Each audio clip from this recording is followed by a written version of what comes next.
आज मैं आपको एक नहीं बल्कि दो ऐसी प्रोग्रेसिवली डिस्टर्बिंग स्टोरीज बताने वाला हूं जिनको जानने के बाद आपको विश्वास नहीं होगा कि लोग खुद को किस हद तक लेकर जा सकते हैं।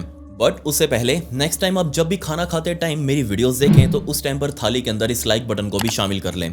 लास्ट में खाने के बाद इसको दबा दें, सब्सक्राइब बटन के ऊपर भी क्लिक कर दें, कमेंट्स में पिक में लिख दें और हाँ, नई शर्ट है। Let's dive in.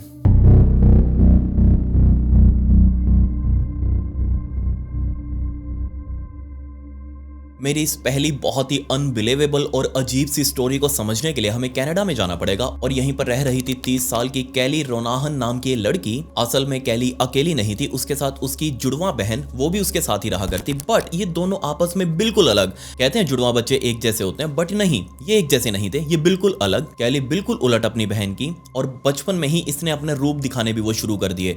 असल में 7वीं क्लास तक पहुंचते पहुंचते कैली का मन पढ़ाई से उठ चुका था और उसने जानबूझकर 7वीं क्लास के पेपर भी नहीं दिए, जिससे वो फेल हो गई और उसके बाद उसने अपनी पढ़ाई भी छोड़ दी। धीरे धीरे कैली बड़ी हुई, उसकी जिंदगी के अंदर नए नए लोग आने भी शुरू हुए। बट यहाँ दिक्कत ये थी कि उसका सबसे लेटेस्ट बॉयफ्रेंड उसने ना सिर्फ कैली के साथ बहुत अजीब तरीके से फिजिकल रिलेशंस बनाए, बल्कि उसने अपने दोस्तों के साथ भी मजबूर किया कैली को कि वो उनके साथ भी रिलेशंस बनाए। अब बेचारी कैली, जिसको कुछ आइडिया नहीं कि वो आगे अब क्या करने वाली है, अब ना सिर्फ कैली अपने बॉयफ्रेंड के साथ रिलेशंस बना रही थी, बल्कि वो उसके दोस्तों को भी सेटिस्फाइड करती। और ना सिर्फ दोस्तों को, बल्कि कैली के बॉयफ्रेंड ने उसको लिटरली एक सेक्स वर्कर बना दिया था, लेडी ऑफ नाइट बनाकर रख दिया। और ये बात खुद कैली ने एडमिट करी सोशल मीडिया के ऊपर आकर, जिसके बाद कैली की लाइफ और ज्यादा बदतर होती गई। उसके बॉयफ्रेंड ने कैली के साथ मार पिटाई करना भी शुरू कर दिया और अपने इसी रूप की फोटोज को क्लिक कर करके कैली ने खुद सोशल मीडिया के ऊपर अपलोड करना शुरू कर दिया। और जब लोग कैली की फोटोज देखते तो ऑब्वियसली सबको बहुत ज्यादा बुरा लगता कि कैली बेचारी किसके हाथों में फंसी हुई है। सभी उसको अपनी अपनी राय देते कि तुम इस तरीके से उसके हाथों से निकल सकती हो, जाकर पुलिस को बता दो, मदद ले लो, किसी एनजीओ को पकड़ लो। बट नहीं, कैली ने किसी की भी मदद नहीं ली, ना ही अपने परिवार वालों को बताया। वो जस्ट अपनी फोटोज क्लिक कर करके, जिसमें उसकी कभी आंख सूजी होती या फिर कभी उसका मुंह ही बहुत ज्यादा सूजा हुआ होता, कहीं उसके चोटों के निशान थे, खरोच मारने के निशान थे। इनफैक्ट कैली ने अपनी सोशल मीडिया पोस्ट के अंदर यह तक लिखा कि उसके बॉयफ्रेंड ने उसको मजबूर किया जानवरों के साथ रिलेशन बनाने के लिए, और उसको मजबूरन बनाने भी पड़े। बहुत सारे लोग कैली की मदद के लिए आगे आए। उन्होंने खुद कैली को पकड़कर डॉक्टर के पास ले जाना जरूरी समझा। और जब कैली को डॉक्टर के सामने ले जाया गया तो डॉक्टर भी समझ नहीं पाए कि आखिर कैली किस चीज से गुजर रही है, क्योंकि जहां अभी तक सबको यही लग रहा था कि कैली के साथ ये जबरदस्ती करवाया जा रहा है, उसका बॉयफ्रेंड उसको मजबूर कर रहा है ये सब करने के लिए। बट डॉक्टर ने क्लियर कर दिया कि नहीं, कैली खुद अपनी मनमर्जी से ये सब कुछ कर रही है और उसको ये सब चीजें करना एंजॉयबल लग रहा है। खैर, धीरे धीरे टाइम और बीतता रहा। 2015 के आसपास का टाइम आ चुका था और ये वो टाइम था जब पूरी दुनिया के अंदर सोशल मीडिया बूम कर रही थी। कैली ने भी अपनी अलग अलग सोशल मीडिया के अकाउंट पर अपनी फोटोज पोस्ट करना शुरू कर दिया। सब कुछ नॉर्मल था। बट 2015 का एंड होते होते कैली ने कुछ ऐसी फोटोज पोस्ट करी जिसने भी वो फोटोज और वीडियोज देखी तो सब कोई हैरान था कि ऐसा कुछ कैसे पॉसिबल है। क्यों? क्योंकि कैली किसी हॉस्पिटल के अंदर जा अपने ब्लड ट्रांसफ्यूजन की फोटोज अपलोड कर रही थी। मतलब वो अलग अलग हॉस्पिटल्स में जाती और डॉक्टर्स उसको ब्लड चढ़ा रहे थे, खून चढ़ा रहे थे उसकी बॉडी के अंदर, और वो जो खून की यूनिट्स होती हैं उनकी फोटोज क्लिक कर करके, खुद की हॉस्पिटल में फोटोज क्लिक कर करके कैली सोशल मीडिया के ऊपर अपलोड कर रही थी। जस्ट उसने यही कहा कि मेरे शरीर के अंदर एक अजीब सी मिस्टीरियस बीमारी है जिसका सामना सिर्फ मुझे करना पड़ रहा है और डॉक्टर्स को भी इसका समझ नहीं आ रहा कि कैसे इसका ट्रीट करें। वो बस मेरे बॉडी में खून के लेवल्स को चेक करते हैं और उनको मजबूरन मेरी बॉडी में खून चढ़ाना पड़ता है। जब लोगों ने सारी फोटोज देखी तो बहुत सारे जर्नलिस्ट जाकर डॉक्टर से मिले कि आखिर ऐसा कैसे पॉसिबल है, कैली को तुम इतना ब्लड कैसे चढ़ा सकते हो। तो सभी डॉक्टर्स ने भी कहा कि ये बीमारी बहुत अजीब है। ऐसा आमतौर पर हमने एनीमिया के अंदर देखा है कि जब लोगों के शरीर में खून की कमी हो जाती है, बट यहाँ तो कैली को एनीमिया भी नहीं है। ऐसा लग रहा है जैसे उसका शरीर का खून कहीं हवा में ही गायब हो जा रहा है अपने आप। अब आप कहेंगे कि ऐसी भी क्या जरूरत थी, कितना खून उसको चढ़ाया जा रहा था। तो इसका अंदाजा आप बस यहीं से लगा लीजिए कि हर 2 हफ्तों में कैली को मजबूरन हॉस्पिटल जाकर 4 यूनिट ब्लड अपने शरीर के अंदर चढ़वाना पड़ता। जब लोगों ने कैली से बात करी कि ऐसा तुम किस चीज से सफर कर रही हो जो तुम्हें ये सब कुछ करना पड़ रहा है, तो बस उसका रिप्लाई यही था कि मुझे जिंदा रहने के लिए सब कुछ करना पड़ेगा। बट अच्छी बात यहाँ कैली के साथ ये कि वो बहुत ज्यादा पॉजिटिव, वो बहुत ज्यादा वाइबिंग गर्ल। तो जब भी 2015 के एंड में या 2016 के शुरुआत में वो हॉस्पिटल जाकर अपना ब्लड ट्रांसफ्यूजन करवाती तो वो अपनी फोटोज वगैरह क्लिक करती और फोटोज सीधा सोशल मीडिया के ऊपर अपलोड करती।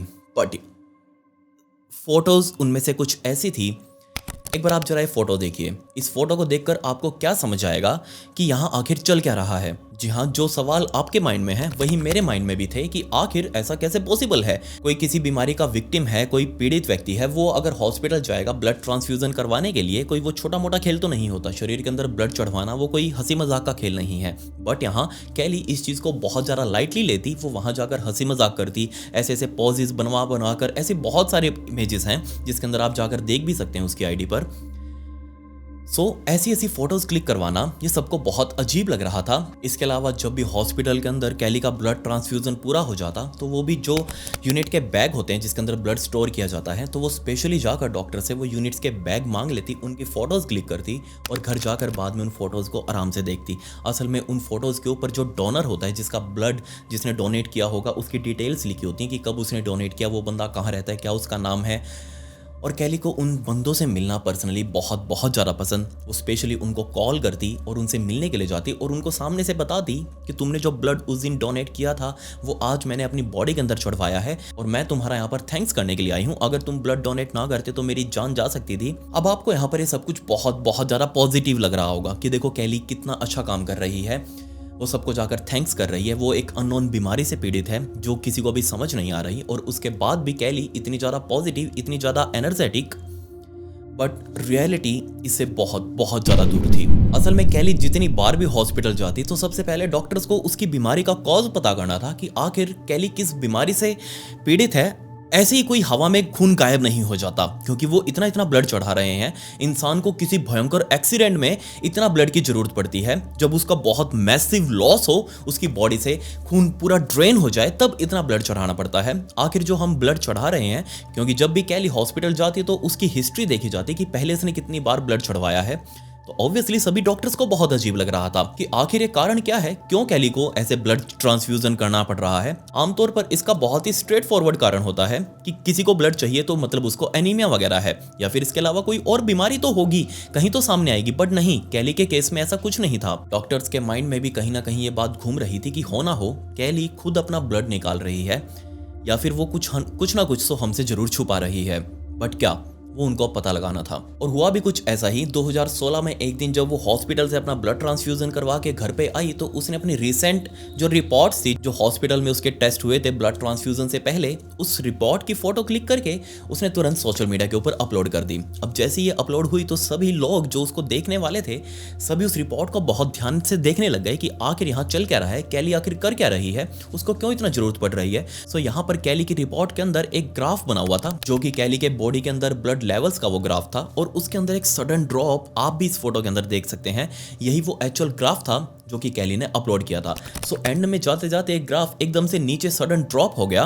मतलब यहाँ कुछ ऐसा था कि इस पॉइंट पर कुछ ना कुछ तो कैली के साथ हुआ है, जो उसकी बॉडी ने ब्लड लूज कर दिया। बट कैली ने कभी ये नहीं बताया कि आखिर उसके बॉडी के अंदर चल क्या रहा है। डॉक्टर्स ने भी यही लिखा कि ऐसी कोई क्रॉनिक बीमारी है कैली के अंदर, जिसकी वजह से मजबूरन उसका ब्लड अपने आप गायब हो जा रहा है। इसके अलावा कैली ने सभी अपने फॉलोअर्स के आगे पैसे मांगने शुरू कर दिए। उसने गोफंडमी पेज भी शुरू किया, क्योंकि उसको पता लगा था डॉक्टर्स के द्वारा कि उसको कोई क्रॉनिक बीमारी है और उसका इलाज करवाना बहुत बहुत महंगा है। अब जैसे ये बात उसके फॉलोअर्स ने सुनी, सबने उसको सपोर्ट करना भी शुरू कर दिया कि चलो हाँ, कोई तो बीमारी पता चली शायद डॉक्टर्स को, जो कि अभी वो डिस्क्लोज नहीं कर रहे, हमें इसको यहाँ चंदा देना चाहिए ताकि कैली अपना इलाज करवा ले। कैली ने दिए एक इंटरव्यू में बताया कि डॉक्टर्स ने उसको बहुत महंगी महंगी दवाइयाँ प्रिस्क्राइब करी हैं और उन दवाइयों का खर्चा वो नहीं उठा पा रही। इसके अलावा उसको एक ऑपरेशन करवाना है जिसके अंदर उसके शरीर का पूरा यूट्रस वो बाहर निकालना पड़ेगा। जब लोगों ने उसकी ये बात सुनी तो सभी को समझ आ चुका था कि आखिर कैली किस बीमारी से जूझ रही है। असल में कैली यूट्रीन फाइब्रॉइड्स नाम की एक बहुत ही अजीब सी बीमारी से पीड़ित थी, और इसके अंदर महिलाओं के मेंस्ट्रुएशन साइकिल्स के अंदर बहुत ही हैवी ब्लीडिंग होती है। अब किस लेवल की ब्लीडिंग कैली को हो रही थी, इसका अंदाजा आप यहीं से लगा सकते हैं कि कैली को उस ब्लीडिंग को कंट्रोल करने के लिए बड़े बड़े अडल्ट डाइपर्स पहनने पड़ रहे थे। जब ये बात सभी लोगों को पता चली तो कैली ने खुद भी इस बात को एडमिट किया, ना सिर्फ अलग अलग सोशल मीडिया के हैंडल्स के ऊपर आकर, बल्कि उसने पर्सनली अपने इंटरव्यूज भी दिए। न्यूज़ चैनल्स के अंदर उसकी इस खबर को कवर भी किया गया। लेकिन जहां पहले लोग उसके साथ सिंपैथी दिखा रहे थे, बट अब लोगों ने उसकी बातों के ऊपर विश्वास करना बंद कर दिया, क्योंकि किसी को भी समझ नहीं आ रहा था कि जो कैली बोल रही है क्या वो सच भी है नहीं, क्योंकि किसी भी डॉक्टर ने अभी तक आकर ये क्लेम नहीं किया था कि सच में कैली इन सब चीजों को फेस कर रही है। इनफैक्ट कैली के हालात अब यहां तक बिगड़ चुके थे कि कैली के डॉक्टर्स को ना सिर्फ कैली के ब्लड के साथ साथ लड़ाई करनी पड़ रही थी, बल्कि कैली को अब दौरे भी पड़ने लगे। अब जब भी उसको दौरे पड़ते, आसपास के लोग जो भी उसके परिवार वाले थे वो तुरंत हॉस्पिटल में फोन कर देते। इनफैक्ट कैली के डॉक्टर्स ने कैली के परिवार वालों का फोन उठाना तक बंद कर दिया था, क्योंकि डॉक्टर्स को भी विश्वास नहीं हो रहा था कि कैली सच बोल रही है। उनको सबको लग रहा था कि कैली कोई ड्रामा कर रही है सिर्फ सिंपैथी गेन करने के लिए। तकरीबन 2 सालों तक ये सब कुछ चलता रहा। 2017 आ चुका था। 2017 में एकदम से कैली का अकाउंट पूरा शांत हो गया। सब कुछ शांत था, लेकिन सच कहूं तो ये एक ऐसे तूफान से पहले की शांति थी जिसके ऊपर किसी ने भी विश्वास नहीं किया। और लिटरली मैं जो आपको बताऊंगा, मैंने इसके अंदर से बहुत सारी डिटेल्स काट दी हैं, इसलिए ताकि आप जो मैं अब आपको बताऊंगा उन चीज़ों के ऊपर आप विश्वास कर सकें कि कोई ऐसा भी कर सकता है। वरना अगर मैं सब कुछ आपको बताने लग गया तो आप इसको फेक बोलकर नीचे कमेंट्स में मुझे गालियां देकर कि विकी ये कब से करना शुरू कर दिया तूने, तू फेक कब से बताने लग गया, ऐसा बोलकर मुझे यहाँ से निकल जाएंगे। इसलिए मुझे इन डिटेल्स को कम करना पड़ेगा। जी हाँ, 2018 के अंदर एक बार फिर से कैली एक्टिव हुई और उसने दोबारा से अपने 2 पैरों की फोटोज क्लिक करके सोशल मीडिया के ऊपर अपलोड करी। अब इस फोटो के अंदर कुछ दिक्कत नहीं थी, ना ही उसके पैरों के अंदर कुछ दिक्कत थी, सिर्फ हल्की फुल्की सूजन थी जो अब आगे एक बहुत बड़ा ब्लंडर बनने वाली थी। जी हाँ, पैर की इस फोटो को अपलोड करने के साथ ही अगले दिन कैली ने दोबारा से अपने पैर की फोटो अपलोड करी और अब की बार उसके अंगूठे पर कोई चोट लगी हुई थी। उसने उस चोट को हल्का सा ब्लर कर दिया। अब देखते ही समझ आ रहा था कि कैली को कोई चोट लगी है और वहां से खून भी निकल रहा है। यहां तक भी दिक्कत नहीं थी। अगले दिन कैली ने एक और फोटो अपलोड करी जिसके अंदर उसके जो हमारे ये जो एंकल होते हैं, एंकल से थोड़ा ऊपर उसको कोई चोट लगी हुई थी और उस चोट का निशान क्लियर कट उस फोटो के अंदर देखा जा सकता था। लेकिन अब सच्चाई मैं आपको बता दूं तो आप भी उस चीज के ऊपर विश्वास नहीं कर पाएंगे। जी हाँ, जो कैली ने फोटो अपलोड करी थी, जो एंकल के ऊपर उसके चोट लगी हुई थी, वो असल में कोई चोट नहीं थी, बल्कि कैली ने खुद एक सिरिंज में इंजेक्शन से अपने ही पॉटी, अपने ही वेस्ट को पहले उसने इंजेक्शन में भरा और सीधा अपने पैर के एंकल के ऊपर उस सुई को लगाया और सारा जो उसकी पोटी इंजेक्शन के अंदर भरी हुई थी वो अपनी ही बॉडी के अंदर इंजेक्ट कर दी और वो पोटी अब उसके एंकल के ऊपर फैल चुकी थी और उसी का निशान की फोटो क्लिक करके कैली ने सीधा सोशल मीडिया के ऊपर अपलोड कर दी। अभी भी आपको लग रहा होगा कि यहाँ मैं मजाक कर रहा हूँ, मैं बकवास कर रहा हूँ, लेकिन नहीं, ये सब कुछ चीज़ें एक्चुअल में हुई। कैली के साथ हुई क्या, खुद उसने करी। बट यहाँ वो यही नहीं रुकी, उसने आगे भी कंटिन्यू अपनी फोटोज अपलोड करना जारी रखा, लिटरली जारी रखा। और अब उसके पैर पर एक जगह नहीं बल्कि मैं कहूँ पूरा पैर उसका ऐसे निशानों से भरा हुआ था जिसको देखते ही आप समझ सकते हैं कि उसके पैरों के ऊपर चोट लगी हुई है। जिसके बाद लोगों ने कैली से उसके ऊपर सफाई मांगनी शुरू कर दी कि ऐसा तुम क्यों कर रहे हो। बट कैली ने अपनी सफाई में लिखा कि मैं शायद बैकेट सिंड्रोम के बीमारी से पीड़ित हूँ।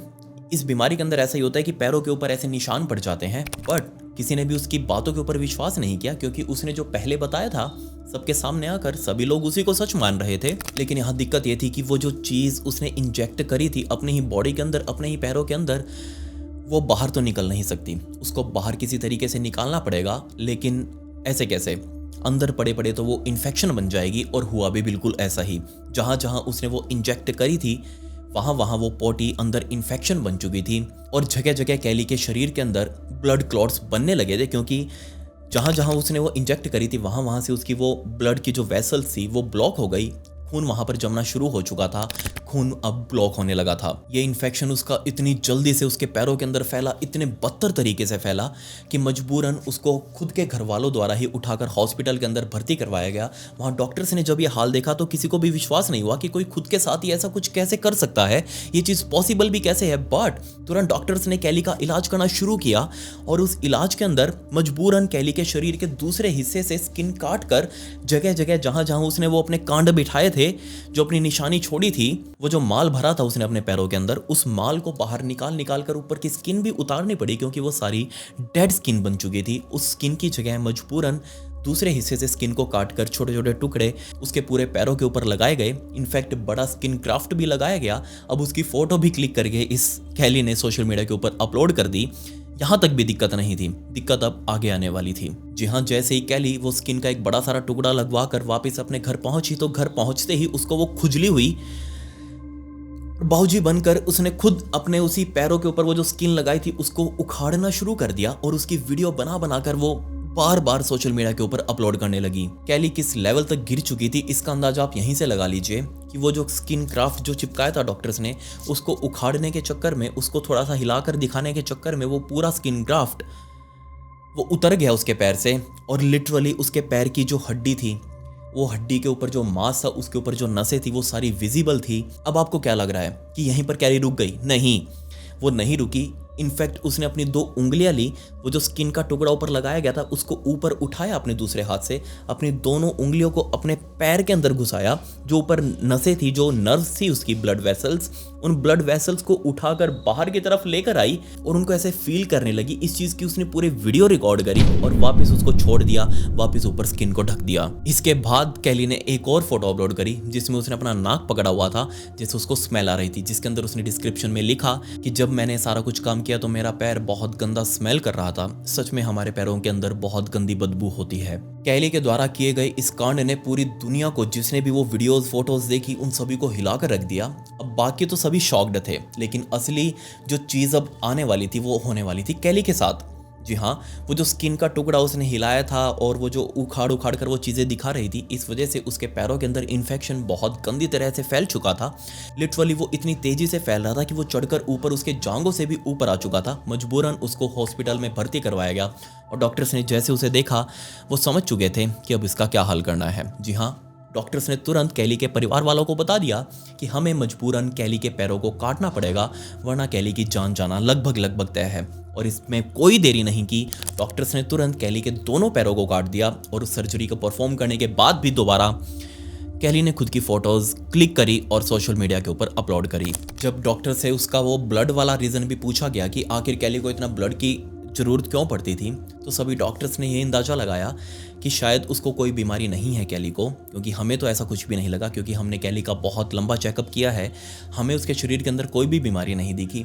वो जस्ट अपने शरीर के अंदर ब्लड ट्रांसफ्यूज़न करवा के घर जाकर दूसरी ड्रिप से, दूसरे इंजेक्शनों से अपना सारा ब्लड निकाल कर वो इधर उधर उसको फेंक रही थी, वेस्ट कर रही थी। और जब उसके शरीर के अंदर खुद की शरीर के ब्लड लेवल्स कम हो जाते तो वो हॉस्पिटल पहुंच जाती, ब्लड ट्रांसफ्यूज़न करवाती और अगेन वही रिपीट साइकिल चल रही थी।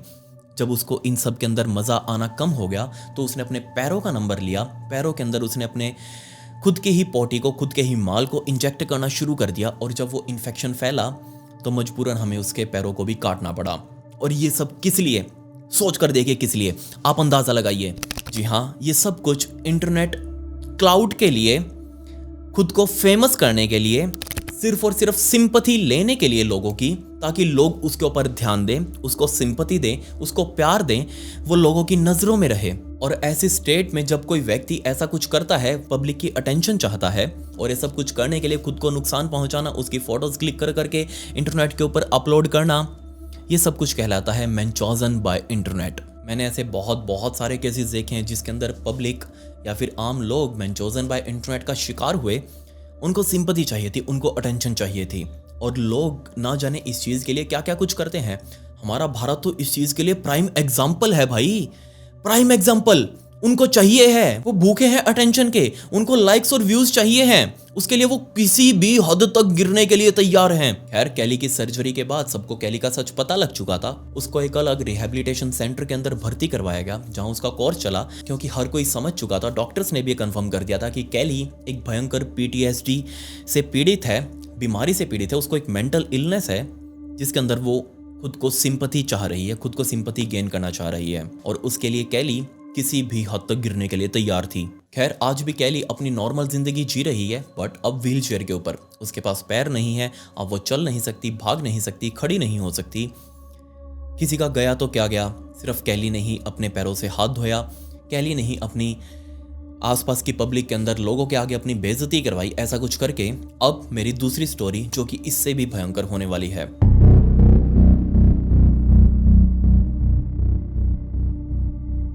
इस इस दूसरी स्टोरी को समझने के लिए भी हमें अमेरिका के एरिजोना में जाना पड़ेगा और टाइम था 2010 का, जब यहीं पर रहने वाली 21 साल की ब्लैंका मोंटेना नाम की लड़की प्रेग्नेंट थी और कुछ ही महीनों बाद ब्लैंका को एक लड़की पैदा हुई। पहले से भी इस ब्लैंका का एक बेटा, बट दिक्कत यहाँ ये थी कि ब्लैंका जैसे ही दूसरी बार प्रेग्नेंट हुई उसके बाद से ही ब्लैंका का पति उसको छोड़कर जा चुका था। अब ब्लैंका प्रेग्नेंट, उसको लड़की पैदा हुई, 2 बच्चों की अकेली केयर कर रही थी ब्लैंका मोंटेना। 23 फरवरी 2011 का दिन आ चुका था और ब्लैंका मोंटेना अपने दोनों बच्चों को साथ लेकर, जिसमें उसकी जो छोटी बच्ची वो तकरीबन 5 महीने की थी, अपने दोनों बच्चों को साथ लेकर वहीं नजदीक एक हॉस्पिटल में गई। वहां डॉक्टर से मिली। डॉक्टर्स को बताया कि उसके दोनों ही बच्चों को लूज मोशंस लगे हुए हैं, डायरिया हो चुका है। जल्दी ही डॉक्टर्स ने दोनों बच्चों का चेकअप किया और दोनों को ही एडमिट करना पड़ा क्योंकि हालात बहुत ज़्यादा बदतर हो चुके थे। तकरीबन 2 दिनों तक एडमिट रहने के बाद ब्लैंका का बड़ा बेटा वो तो पूरे तरीके से रिकवर हो चुका था। दवाइयों ने उसके ऊपर अपना असर किया और जल्दी उसको छुट्टी भी मिल गई। बट छोटी बच्ची ब्लैंका की, 5 महीने की वो बच्ची, वो रिकवर नहीं कर पा रही, इसलिए मजबूरन डॉक्टर्स को उसको नॉर्मल वार्ड से शिफ्ट करके सीधा आईसीयू में शिफ्ट करना पड़ा। असल में दिक्कत यहाँ ये थी कि ब्लैंका की छोटी बच्ची, उसके ब्लड के अंदर बहुत अजीब तरह के इन्फेक्शंस फैल चुके थे और डॉक्टर्स को समझ नहीं आ रहा कि आखिर दोनों बच्चों को एक ही साथ एक ही टाइम पर ऐसे इन्फेक्शंस कैसे हुए, क्योंकि इन लोगों ने अटपटा भी कुछ नहीं खाया, बाहर से भी कुछ अजीब चीजें नहीं खाई, तो ऐसे इन्फेक्शन आने का मतलब क्या। डॉक्टर्स ने एक बहुत बड़े टेस्ट की लिस्ट बच्ची के ऊपर परफॉर्म करी। उसके अंदर मल्टीपल लाइफ थ्रेटनिंग इन्फेक्शंस बच्ची के शरीर में मौजूद थे। बट दिक्कत यहाँ सिर्फ ये इन्फेक्शंस नहीं थी, बल्कि ब्लैंका की उस 5 महीने की बच्ची के शरीर के अंदर बहुत ही अजीब तरीके का कंटेमिनेटेड पानी भी मौजूद था। इसके अलावा उसका खुद का स्टूल, जो कि बच्चे ने जो भी खाया था, उसका खुद का स्टूल उसकी नसों के अंदर खून के साथ फ्लो कर रहा था। ऐसा कैसे पॉसिबल है। मजबूरन डॉक्टर्स को भी एक ऐसा टेस्ट परफॉर्म करना था जो कि एक आम माता पिता कभी भी नहीं चाहेगा कि उसके सिर्फ 5 महीने के बच्चे के साथ ऐसा कुछ हो। जी हाँ, 5 महीने की बच्ची का डॉक्टर्स ने बोन मैरो बायोप्सी टेस्ट लिखा। अब बोन मैरो टेस्ट आपको पता होगा कि हमारी रीढ़ की हड्डी के बिल्कुल नीचे हमारी हड्डियों के अंदर मैरो होता है, उसके अंदर से सैंपल्स लिए जाते हैं और पता करने के लिए कि आखिर शरीर के अंदर क्या बीमारी है। ये एक्चुअल में एक पूरा मेडिकल प्रोसीजर है, इसके बारे में मुझे ज़्यादा जानकारी नहीं है। जो डॉक्टर्स हैं जो इस वीडियो को देख रहे हैं, नीचे आप अपने कमेंट्स में जरूर लिखिएगा कि बोन मैरो बायोप्सी कौन सा प्रोसीजर होता है, ताकि और लोग जो इस वीडियो को देख रहे हैं वो एक्चुअल में समझ पाएं। सो उस 5 महीनों की बच्ची का bone marrow biopsy test perform किया जाना था और ब्लैंका मोंटेना इस चीज़ के लिए रेडी भी हो चुकी थी। बोन मैरो बायोप्सी के टेस्ट के रिजल्ट्स भी अवेटिंग थे और जल्दी ही वो रिजल्ट्स आ भी गए।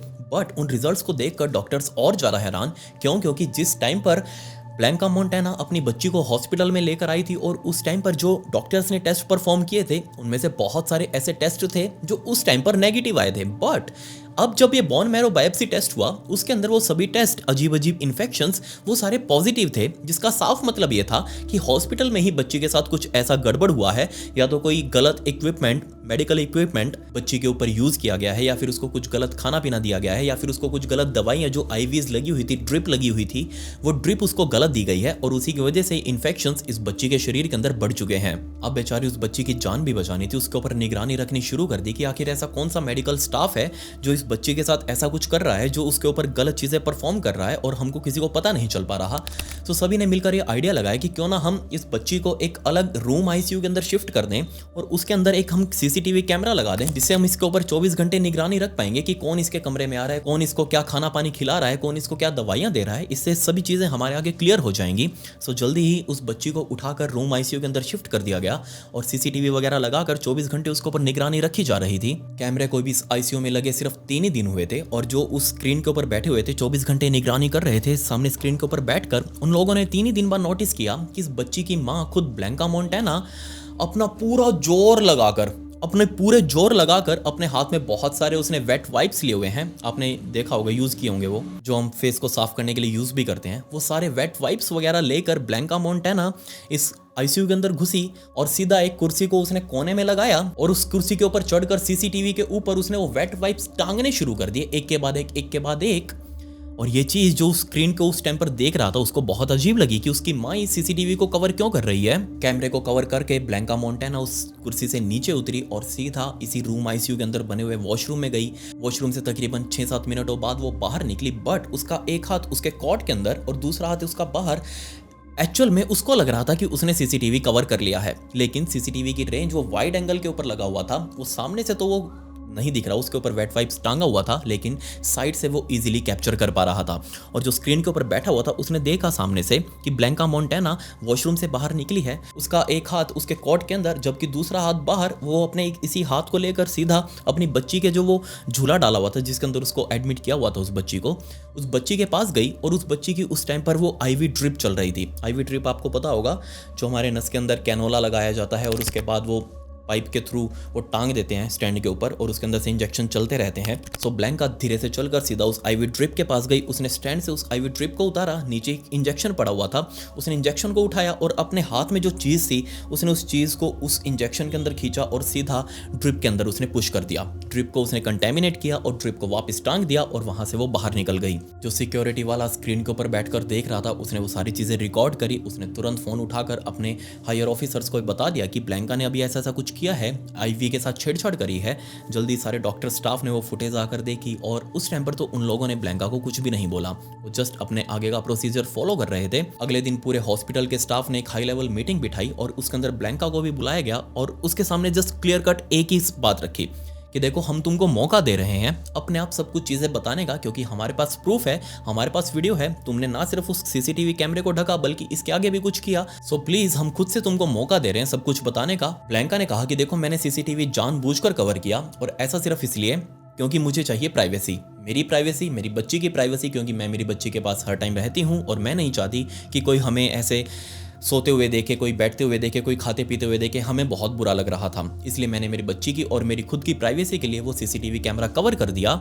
बट डॉक्टर्स ने कहा कि ना सिर्फ तुमने सीसीटीवी कैमरा कवर किया बल्कि इसके अलावा भी तुमने कुछ किया है। तुम सीधा भागकर वॉशरूम में गई हो, वॉशरूम में तुमने कुछ चीज़ अपने हाथ में ली और बाद में उस चीज़ को लेकर तुम वॉशरूम से बाहर निकली और सीधा तुमने इंजेक्शन उठाया, उस चीज़ को इंजेक्शन में भरा और सीधा उस वो जो आईवी तुम्हारी बच्ची के अंदर चल रही थी उस आईवी के अंदर तुमने वो इंजेक्शन ठोका, आईवी को कंटेमिनेट किया और वही आईवी वो जो चल रही थी, वो इंजेक्शन चल रहा था, वही इंजेक्शन तुम्हारी बेटी के शरीर के अंदर भी गया। ऐसा तुमने उसके साथ क्या किया? ब्लैंका बिल्कुल चुप रही, उसने कोई भी जवाब देने से मना कर दिया। हॉस्पिटल स्टाफ ने तुरंत CPS यानी कि चाइल्ड प्रोटेक्टिव सर्विसेज को फ़ोन किया। वो लोग यहाँ मौके पर आए और उन लोगों ने आते ही ब्लैंका को इस ICU रूम के अंदर जाने से मना कर दिया। उसके ऊपर पाबंदी लगा दी कि अब बच्ची का ख्याल हम रखेंगे, तुम्हें अंदर जाने की कोई भी ज़रूरत नहीं है। आने वाले तकरीबन 1 और महीने तक उस बच्ची का इलाज चला और इन बिटवीन वो बच्ची पूरी तरीके से रिकवर हुई, फुली हेल्दी। अप्रैल 2011 में उस बच्ची को वहाँ से छुट्टी मिली और उसके बाद वो अपने घर जा चुकी थी। अब बारी थी ब्लैंका मोंटेना से पूछताछ की कि आखिर उसने उसके साथ क्या किया और क्यों किया, अपनी ही बच्ची के साथ। तो यहाँ ब्लैंका मोंटेना ने बताया कि मैं घर में रहते हुए मेरा खुद का पेशाब, मेरी खुद की जो पॉटी, जो ह्यूमन वेस्ट होता है, वो सारा इकट्ठा करके ना सिर्फ अपनी 5 महीने की छोटी बच्ची को बल्कि अपने बड़े बेटे को भी यही सब खिला रही थी, यही सब पिला रही थी और ना सिर्फ खिला पिला रही थी। अब आप बस सोच कर देखिए, मैं थोड़ा सा डिटेल में जाने वाला हूँ। ब्लैंका मोंटेना खुद के ही मल और मूत्र दोनों को एक बर्तन के अंदर अच्छे से घोल कर, उसको मिलाकर, लिक्विड फॉर्म में बनाकर उसको इंजेक्शन में भरती और खुद अपने बच्चों के नसों के अंदर लगा रही थी, उनको पंप कर रही थी और उसी वजह से दोनों बच्चों के शरीर के अंदर इन्फेक्शन फैल चुका था। बड़ा बेटा इसलिए जल्दी रिकवर हो गया क्योंकि उसका इम्यून सिस्टम अभी तक डेवलप हो चुका था, बट वो 5 महीने की बच्ची, उसका इम्यून सिस्टम अभी बनना शुरू ही हुआ था। उसने ज़िंदगी में क्या ही देखा और उसको तो कुछ पता भी नहीं कि उसकी माँ ही उसके साथ ऐसा कुछ कर रही है। लेकिन फिर यह सवाल था कि आखिर क्यों किया ब्लैंका मोंटेना ने ऐसा? तो इसका एक बहुत ही क्लियर कट जवाब था, अटेंशन लेना। जी हाँ, अब आप कहेंगे कि किस बात की अटेंशन भाई, अपने बच्चों के साथ ऐसा कुछ करना ये क्या मतलब है? जी हाँ, ब्लैंका मोंटेना का 2010 में जब वो प्रेग्नेंट थी दूसरी बार, उस टाइम पर अपने हस्बैंड के साथ तलाक हो चुका था और ये बात ब्लैंका मोंटेना को बिल्कुल भी अच्छी नहीं लगी। अपने पति की अटेंशन लेने के लिए उसने अपने दोनों बच्चों को बीमार कर दिया, उनके ऊपर जानलेवा हमला किया, ऐसी ऐसी बीमारियों से उनको पीड़ित कर दिया कि डॉक्टर खुद हैरान थे कि ऐसा कैसे पॉसिबल है। सोच कर देखिए, दोनों ही बच्चों के शरीर की जो नसें थी, उन नसों में खून के साथ उनकी ही माँ का मल और मूत्र बह रहा था। जल्दी ब्लैंका मोंटेना को अरेस्ट कर लिया गया, उसको कोर्ट में पेश किया गया। उसके ऊपर ना सिर्फ अटेम्प्टेड मर्डर बल्कि चाइल्ड अब्यूज़ के भी केस लगाए गए। ये केस काफ़ी लंबा चला। At the end Blanca montana के ऊपर से वो जो अटेम्प्टेड मर्डर था अपने ही बच्चों का, वो चार्जेस तो हटा लिए गए, बट चाइल्ड अब्यूज़ वो लगा रहा। सोच कर देखिए आप किस लेवल की गिरी हुई थी ये ब्लैंका, कि अपने बच्चों से प्यार करने की बजाय उसने उनको टॉर्चर करना ज़्यादा ज़रूरी समझा ताकि वो अपने पति की अटेंशन ग्रैब कर सके। उसको लग रहा था कि उसके बच्चे बीमार होंगे तो उसका पति उनसे मिलने के लिए तो ज़रूर आएगा। खैर, इससे जुड़ी जो फ़ोटोज़ वीडियोज़ आपने इसमें देखी, इसके अलावा भी जो मैं यहाँ पर नहीं दिखा सकता था, वो सारी फ़ोटोज़ और वीडियोज़ मैंने पहले से ही मेरे इंस्टाग्राम के ब्रॉडकास्ट चैनल में डाल दिए हैं। ये मेरी इंस्टाग्राम आईडी, इसका लिंक आपको डिस्क्रिप्शन में भी मिल जाएगा। आप वहाँ जाकर ब्रॉडकास्ट चैनल ज्वाइन कर लीजिएगा, मुझे फॉलो कर लीजिएगा और उसी ब्रॉडकास्ट चैनल के अंदर आपको सारी फोटोज़ और वीडियोज़ देखने के लिए मिलेंगी। लिंक डिस्क्रिप्शन में है। खैर, पिछली वीडियो का शाउट आउट सचिन चौहान को and comment pick me to get a shout out in next video. मिलते हैं अगली वीडियो में। ये वीडियो देखने के लिए धन्यवाद।